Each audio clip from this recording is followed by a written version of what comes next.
پھر کے گلی گلی تباہ ٹھوکریں سب کی کھائیں کیوں؟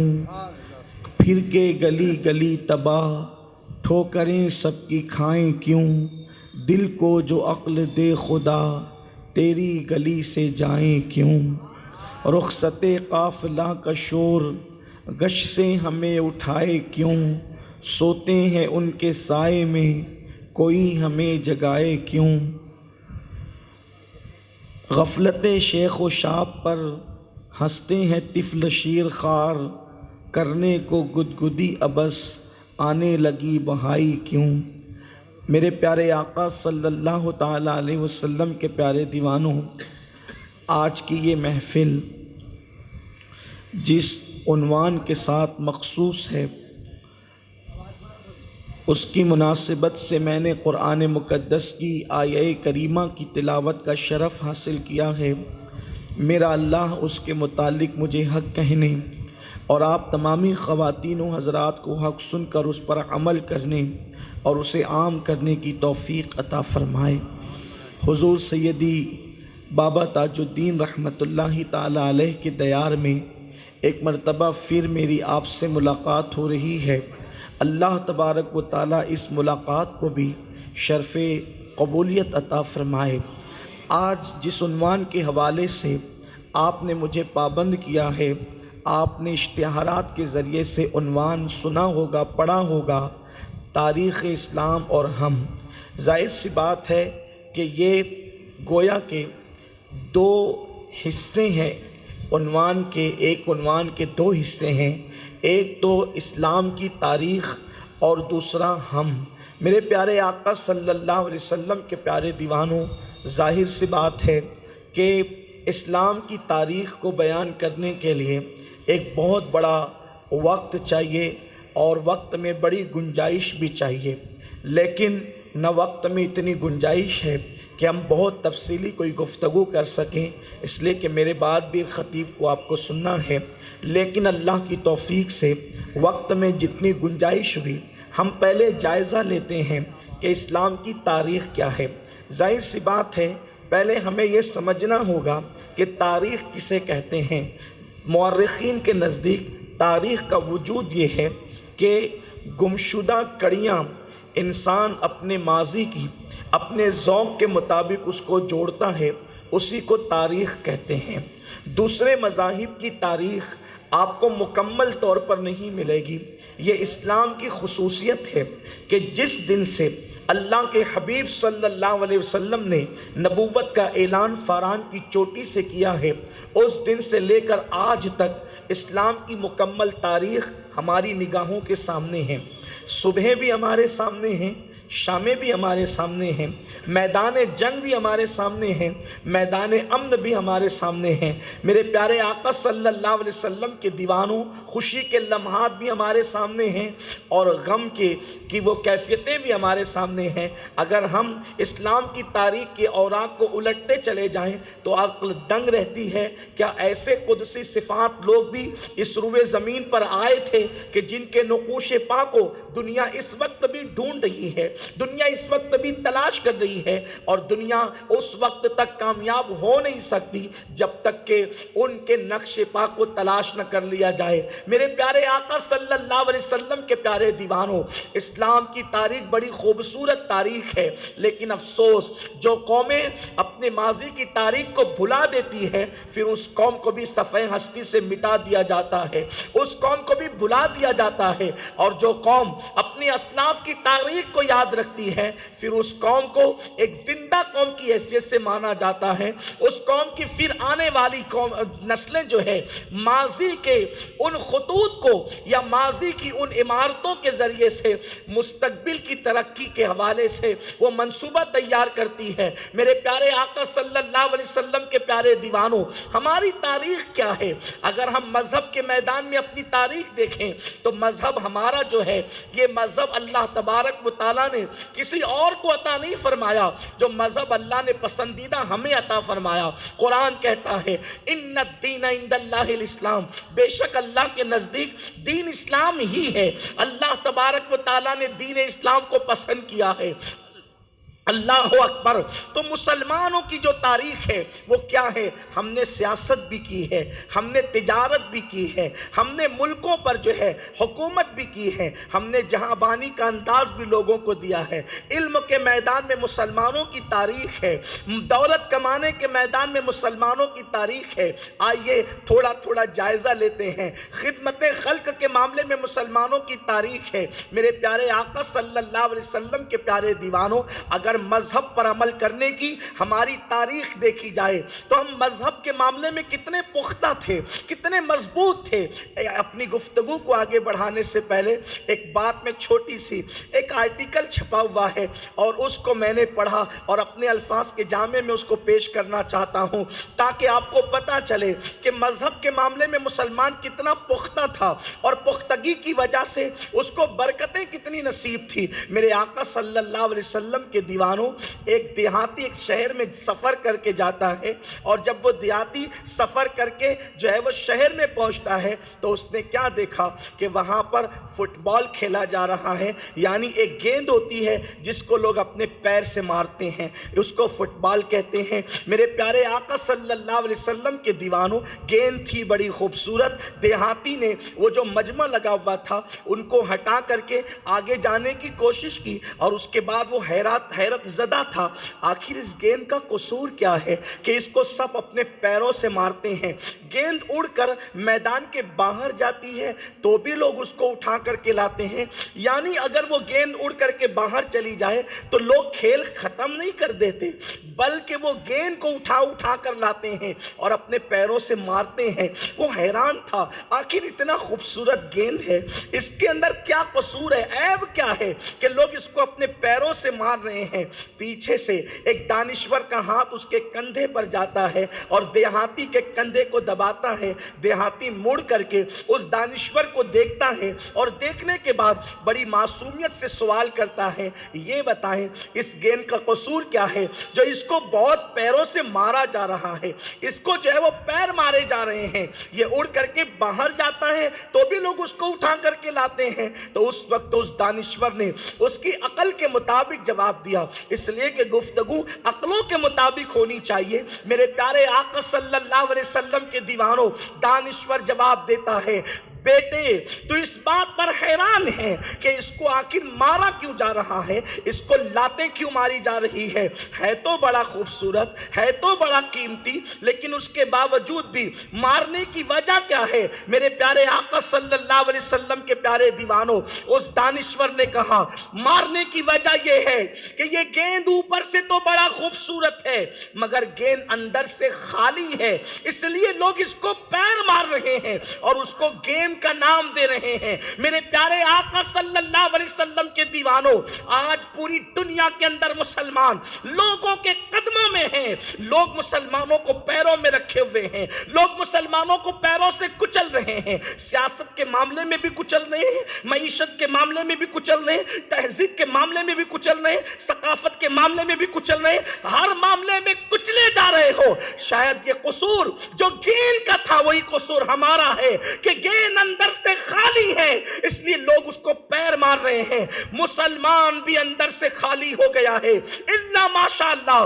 اندر آخر ہوتا کیا تھا؟ اندر دین ہوتا تھا، اندر خشیت ربانی ہوتی تھی، اندر عشق رسول ہوتا تھا، اندر دین پر عمل کرنے کا جذبہ ہوتا تھا۔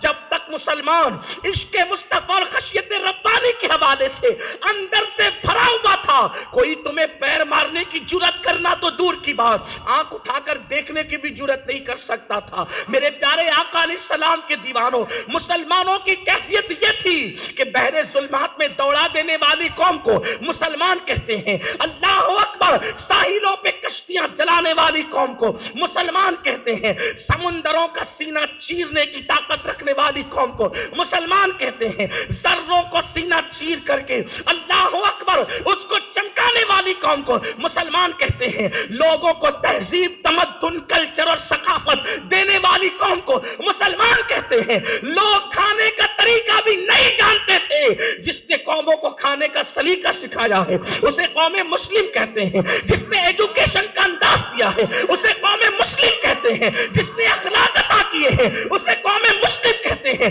جس نے تمدن کے ساتھ جینا سکھایا آیا ہے اسے قوم مسلم کہتے ہیں. جلتی ہوئی بیواؤں کو چتا پر جلنے سے جس نے بچانے کا شوق دیا ہے اسے قوم مسلم کہتے ہیں. جو بیٹیوں کو زندہ دفن کر رہے تھے ان کے سینوں میں بیٹیوں کی محبت پیدا کرنے والی قوم کو قوم مسلم کہتے ہیں. اللہ اکبر. مسلمان وہ ہے جنہوں نے اخلاق دیا, جنہوں نے کردار دیا, جنہوں نے ذوق دیا, جنہوں نے شوق دیا. خود کی بیٹیوں کو سے جو قوم نفرتیں کرتی تھی ان کے دلوں میں بیٹیوں کی محبت پیدا کی.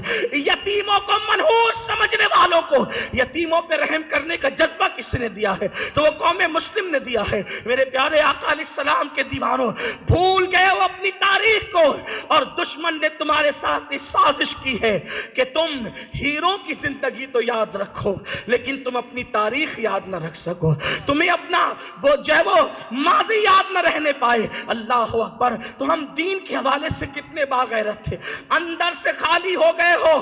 آؤ, یہ محفلیں اس لیے منعقد ہوتی ہے تاکہ ہم اندر سے بھر جائیں, اس لیے کہ یاد رکھنا جو اندر سے خالی ہوتا ہے اس کا کوئی وجود نہیں ہوتا, اس کے وجود کی اہمیت نہیں ہوتی. اللہ اکبر. اقبال نے بھی اس پر رونا رویا ہے, کہتے ہیں بجھی عشق کی آگ اندھیر ہے مسلمان نہیں راکھ کا ڈھیر ہے. جب تک عشق مصطفیٰ کی آگ سینوں میں جلتی رہی تھی اس وقت تک تم بابا تاج الدین کی شکل میں تھے. جب تک عشق رسول کی آگ تمہارے سینوں میں جل رہی تھی اس وقت تک تم فقیہ ملت کی شکل میں تھے. جب تک عشق مصطفیٰ کی آگ تمہارے سینوں میں جل رہی تھی اس وقت تک تم امام احمد رضا کی شکل میں تھے. عشق کی آگ جب تک تمہارے سینوں میں جل رہی تھی اس وقت تک تم اعلیٰ حضرت اشرفی میاں شیخ المشائخ کی شکل میں تھے. جب تک تمہارے سینوں میں عشق مصطفیٰ کی شمع جل رہی تھی تم محدث اعظم اور مفتی اعظم کے روپ میں تھے, کبھی مبلغ اسلام عبدالعلی میٹی صدیقی کے روپ میں تھے, کبھی تم غوث اعظم اور غریب نواز کہلاتے تھے. کیوں؟ عشق رسول کی آگ جل رہی تھی. زمین کے جس خطے میں بیٹھ جاتے جنگلوں کو منگل کر دیتے تھے. یہ تاثیر عشق مصطفیٰ کی. دین انسان کو اتنا مضبوط بنا دیتا ہے. آج قوم مسلم جو اس وقت لرزہ برندہ میں ڈری ڈری سہمی سہمی افسردہ ہے, وجہ کیا ہے؟ اندر دین نہیں ہے. ٹوپیاں پہننے سے صرف کوئی دیندار نہیں ہوتا, چہروں پہ داڑیاں رکھنے سے صرف کوئی دیندار نہیں ہوتا, چند سجود کر لینے سے مسجد میں بھی کوئی صرف دیندار نہیں ہوتا. دین کا تعلق اندر سے ہے, اندر سے. اور یاد رکھنا جب اندر بھرا ہوتا ہے تبھی انقلاب آتا ہے. باہر سے جو انقلاب آئے گا وہ مردہ کر دے گا. پہلی بات تو باہر سے انقلاب آ بھی نہیں سکتا, انقلاب اندر سے آتا ہے. دیکھیں ایک مثال دیتا ہوں, مرغی دیکھیے, مرغی دیکھیے, سب نے دیکھی ہوگی. ہاں تو کہہ دے, دیکھیے تو کہہ دے ہاں. ڈرتے سہمتے کیوں ہے بھائی؟ یہ محفل واعظ ہے, کوئی نفرتوں کا بیان تھوڑی ہو رہا ہے, یہ تو محبتوں کی بات ہو رہی ہے. آپ ڈرے سہمے رہنے کی ضرورت نہیں ہے. یہ وہ محفلیں ہیں جہاں خدا کی رحمتوں کا نزول ہوتا ہے. درود شریف پڑھ لیں آپ. رب صلی وسلم دائما ابدا علی حبیبک خیر الخلق کلہم. توجہ فرمائیں, یہاں رحمتوں کا نزول ہوتا ہے, یہاں مغفرتیں نصیب ہوتی ہے, تقدیریں بدلتی ذکر مصطفیٰ سن کر. تو اللہ اکبر.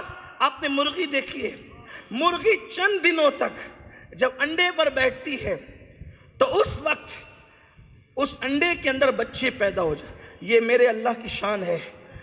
اگر انڈا برسوں فریج میں رکھا رہے سڑ جائے گا لیکن وہ کبھی چوزا نہیں بن سکتا. لیکن 15-20 دن ایک مرغی کے نیچے رہتا ہے اور وہ مرغی بن جاتا ہے. انڈا مرغی بننے کے لیے مرغی کی صحبت میں رہنا ضروری ہے. ایسے ہی حضور مخدوم اشرف جہانگیر سمنانی فرماتے ہیں مرید انڈے کی طرح ہے اور پیر مرغی کی طرح ہے. جب تک یہ انڈا مرغی کے نیچے نہیں آتا تب تک چوزا نہیں بنتا. ویسے مرید جب تک سچے پیر کی صحبت میں نہیں آتا اس وقت تک اللہ تک نہیں پہنچتا. چھیکے میں رکھا ہوا انڈا گندا تو ہو سکتا ہے مگر چوزا نہیں بن سکتا. برسوں پڑا رہے گا, خراب ہوگا لیکن چوزا نہیں بنے گا. چوزا بننے کے لیے اسے مرغی کے نیچے رہنا ضروری ہے. تو مرغی بس 15-20 دن کے بعد وہ چوزا بن جاتا ہے. لیکن اگر کوئی اس انڈے پر اس چوزے پہ رحم کرے اور اپنے ہاتھ سے وہ چھلکے خود نکالے اوپر سے، انقلاب کہتے ہیں تبدیلی کو، ٹھیک ہے. اگر کوئی سوچے کہ اس چوزے پہ میں رحم کروں اور اپنے ہاتھ سے اس انڈے کے اس کھول کو توڑ دوں، کیونکہ چوزا کمزور ہے، ابھی تو اس کی عمر 1 سیکنڈ کی بھی نہیں، وہ تو اندر ہے، ابھی اس کی کوئی عمر بھی نہیں ہے، میں اس پر رحم کروں گا اور اوپر سے میں اس کے انڈے کو توڑ دوں گا.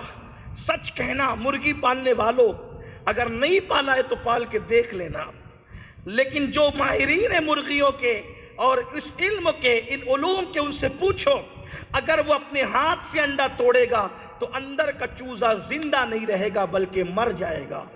کیوں؟ اس لیے کہ انقلاب جو اوپر سے آتا ہے وہ موت لاتا ہے. لیکن اب کوئی انسان اس چوزے پہ رحم نہ کرے، اس کی مدد نہ کرے، چوزا اندر ہی سے چونچ اٹھا کر کے اسے توڑنے کی کوشش کرتا رہے. کہاں وہ نازک چوزا جس نے ابھی ایک سانس بھی نہیں لی لیکن اندر سے وہ طاقت لگا رہا ہے، تو آخر انڈے کا وہ مضبوط کھول اس کے 2 ٹکڑے ہو جاتے ہیں اور پھر اس وہ اندھیرا ختم ہوتا ہے اور دنیا کا سویرا چوزا دیکھتا ہے، نئی زندگی پاتا ہے، حیات نو پاتا ہے، بلا تمثیل. اوپر کا انقلاب ہلاک کر دیتا ہے، اندر کا انقلاب حیات نو عطا کرتا ہے.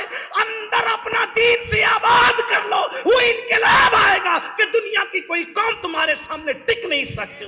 اندر کوئی آباد کرے، اندر کوئی آباد کرے.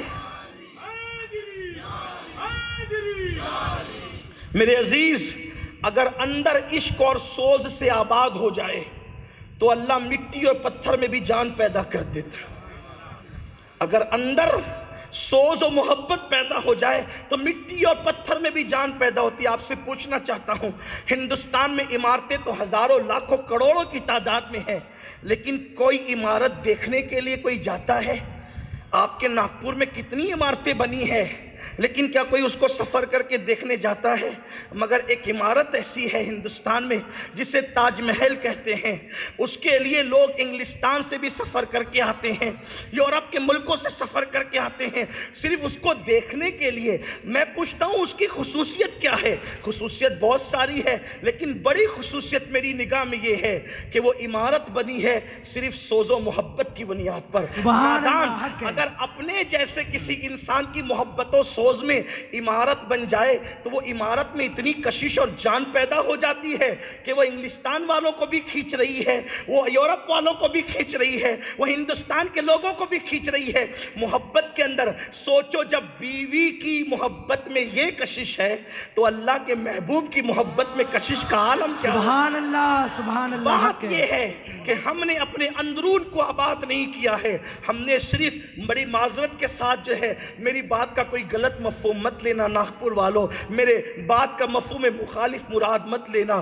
ہم نے ٹوپیوں پہ توجہ دی ہے. ٹوپیاں خوبصورت ہو جائے، داڑھیوں کی تراش خراش خوبصورت ہو جائے، جبے اور کرتے خوبصورت ہو جائے. نادان، یہ چیزیں کبھی انقلابی نہیں ہوتی. اپنا دل خوبصورت بنا جس میں سوز بھی ہو، جس میں عشق بھی ہو، جس میں درد بھی ہو، جس میں آہو فغا بھی ہو، جس میں آہ سحرگائی کا جذبہ بھی ہو. میرے پیارے آقا علیہ السلام کے دیوانوں، جب تک اندرون آباد نہیں ہوگا اس وقت تک انقلاب نہیں آئے گا. ہم نے باہر سے بڑی محنتیں کی ہے، جسے سب دیکھتے ہیں اسے سجا لیا، جسے رب دیکھتا ہے اسے سجانے کی کوشش نہیں کی. اسی لیے تو آج ایک بھائی دوسرے بھائی کا قاتل ہے، ایک پڑوسی دوسرے پڑوسی کا دشمن ہے، ایک انسان دوسرے انسان کا دشمن ہے. بات چلی تھی ہم مذہب میں کتنا پختہ تھے، بات دور نکل گئی. مذہب کی پختگی اگر بیان کروں تو دیکھیں، صرف ایک ذات کو پیش کرتا ہوں، اس ذات کا نام ہے بلال حبشی. سبحان اللہ، سبحان اللہ. کتنے پختہ تھے ہم مذہب میں. یہ اپنی تاریخ اور صرف اپنی تاریخ ہے بس. آپ کسی مذہب کے ماننے والے میں یہ استقامت نہیں دیکھیں گے جو مصطفیٰ جان رحمت کے غلاموں میں. حضرت بلال اسلام قبول کرتے ہیں، بلال کو پکڑ لیا جاتا ہے اور غلام تھے امیہ کے، اور کہا جاتا ہے بلال محمد عربی کو چھوڑ دو. آپ کہتے انہیں نہیں چھوڑ سکتا. دیکھیں یہ اپنی ہم تاریخ بھول گئے ہیں اصل میں.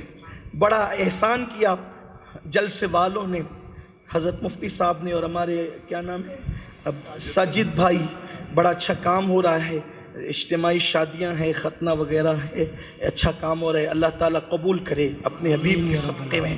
تو آپ نے اچھا عنوان دیا اسلام کی تاریخ. سوچیں آپ کیا ہے. حضرت بلال کو پکڑا گیا، محمد عربی کو چھوڑ دو. بلال حبشی کہتے ہیں جان دے دیں گے انہیں نہیں چھوڑیں گے. دیکھیے یہ پہلا اسٹیپ ہوتا ہے. اب ذرا آگے سنتے جائیں آپ دھیان کے ساتھ، بہت توجہ کے ساتھ سنیں. بہت سادی سمپل سی گفتگو کہ نہیں چھوڑیں گے. پہلا اسٹیپ چھوڑ دو، نہیں چھوڑیں گے. اچھا نہیں چھوڑو گے تو پھر کہا کہ اگر تم انہیں چھوڑ دیتے ہو تو ہم تمہیں آزاد کر دیں گے، مال دے دیں گے. حضرت بلال حبشی نے کہا ایمان کے مقابل میں دنیا کے کسی مال کی کوئی حیثیت نہیں ہے. ایمان سب سے قیمتی چیز ہے. پھر اب پہلے سادے لب و لہجے میں کہا جس کے غلام تھے، نہیں چھوڑا دین. پھر دھمکی دی، بلکہ پھر لالچ دی کہ آزاد کر دیں گے، دولت دے دیں گے، یہ دے دیں گے، وہ دے دیں گے. بلال نے کہا تب بھی نہیں. اب تیسرا مقام آتا ہے دھمکی کا. کہ بلال اگر محمد عربی کو نہیں چھوڑو گے وہ سزا دی جائے گی جس کا دنیا تصور نہیں کر سکتی. حضرت بلال حبشی نے کہا واللہ میں ہر سزا اٹھانے کے لیے تیار ہوں، لیکن ان کا دامن اور ان کا دین چھوڑنے کے لیے تیار نہیں ہوں. اس لیے کہ جن کو عشق و محبت کی لذت نصیب ہو جاتی ہے پھر وہ سب کچھ تو برداشت کر لیتے ہیں، محبوب کی چوکھٹ چھوڑنا گوارا نہیں کرتے، محبوب کا دامن چھوڑنا گوارا نہیں کرتے، محبوب کی یاد سے غفلت گوارا نہیں کرتے. پھر تاریخ اسلام گواہ ہے کہ سیدنا بلال حبشی رضی اللہ تعالیٰ عنہ کے گلے میں ایک رسی ڈال دی جاتی اور چھوٹے چھوٹے بچوں کے ہاتھ میں بلال کی وہ رسی دے دی جاتی. مکے کے وہ بچے بلال کو ادھر ادھر کھینچتے پھرتے رہتے. اللہ اکبر. اتنا ہی نہیں بلکہ جب مکۃ المکرمہ میں ریت تپ جاتی اور ریت جو ہے اللہ اکبر خوب تپ جاتی تو تپتی ہوئی ریت پر حضرت بلال حبشی کو لٹا دیا جاتا اور ایک بڑا پتھر چٹان حضرت بلال کے سینے پہ رکھ دی جاتی اور اوپر سے چابک مارے جاتے. بلال اب بھی موقع محمد عربی کو چھوڑ دو. تھوڑی دیر کے لیے تصور کرو، میں اپنی قوم کے جوانوں سے پوچھنا چاہتا ہوں دین سے دور کرنے کے لیے ایک بندے کو تپتی ہوئی ریت پر، کون سی تپتی ہوئی ریت؟ ناگپور اور ممبئی کی تپتی ہوئی ریت نہیں بلکہ تپتی ہوئی عرب کی ریت، وہ پتھریلی زمین، وہ پتھروں کی زمین. اللہ اکبر. جہاں آج بھی گرمی جب شباب پر ہوتی ہے تو انسان گھر کے باہر نہیں نکل سکتا، گرمی کی شدت اور تمازت یہ ہوتی ہے. لیکن اللہ اکبر آج سے 1450 سال پہلے کی وہ تپش، وہ حرارت و گرمی اور اس تپتی ہوئی ریت پر کپڑے اتار کر، کرتا اتار کر بلال کو تپتی ہوئی ریت پہ رکھا جاتا اور بلال کروٹ نہ لے سکے حضرت بلال حبشی کے سینے پہ پتھر رکھا جاتا اور مطالبہ کیا تھا؟ صرف ایک، دین چھوڑ دو، محمد عربی کو چھوڑ دو. حضرت بلال حبشی کہتے احد احد احد، اللہ ایک ہے، اللہ ایک ہے، اللہ ایک ہے. دامن مصطفیٰ کو نہیں چھوڑوں گا، میرے ٹکڑے ٹکڑے کر دیے جائیں، میں دامن رسالت نہیں چھوڑ سکتا. اب میں آپ سے پوچھنا چاہتا ہوں، یہ تو تاریخ اسلام ہے، یہ تو تاریخ اسلام ہے. اب ہم بلال کے سینے پہ پتھر رکھ کر، بلال کو تپتی ہوئی ریت پہ لٹا کر، بلال حبشی کو کوڑے مار کے دین اور محمد عربی سے دور کرنے کی کوشش کی گئی. بلال نے سارے صدمے سہے لیکن دامن رسالت نہیں چھوڑا. اور ہم، کیا ہمیں بھی ریت پہ لٹایا جاتا ہے؟ کیا ہمارے سینوں پہ بھی پتھر رکھے جاتے ہیں؟ پھر ہم دین سے دور کیوں ہو گئے؟ مسجدوں سے دور کیوں ہو گئے؟ فجر کی نماز نرم نرم گدوں پر نیند پہ قربان کیوں کرنے لگے؟ کیا تمہیں بھی پتھر ہیں؟ تمہارے سینوں پہ بھی پتھر رکھے جاتے ہیں؟ کیوں جھوٹ بول کر دین سے دور ہو رہے ہو؟ کیا جھوٹ بولنے کے لیے تمہیں کوئی مجبور کرتا ہے؟ تمہارے وجود پہ کوڑے مارے جاتے ہیں.